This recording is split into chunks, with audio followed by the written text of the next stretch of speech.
Hey, wow, bashani, kushubile, bashana, kusishubele soMzansi sigaxele bashani.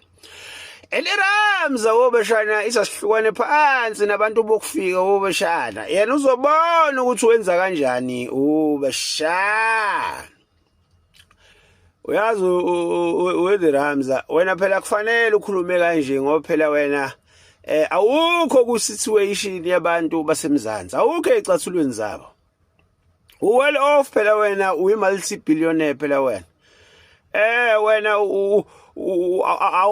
awukho physical nalabantu okhuluma ngabo. Awazi behavior yabo emphakathini ukuthi ba behave kanjani. Awazi ingcindezi ekhona leRamza.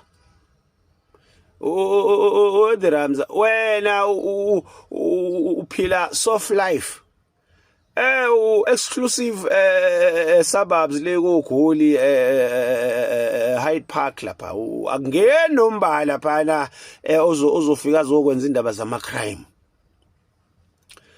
Ramza wena une game reserve wena game park game farm le ko Limpopo wena well off. Une-retirement house wena ko Cape Town exclusive angeni muntu. Ko Pitoli unomuzi we-state ugadiwe. Well off ugrand bare thina kushubele kuntswempu. Zonke lezi zinto oyishava kuthina uyazi la eMzansi leRamza ukuthi kulekha ama resources. Asinazi insiza. Uthi survive kanjani?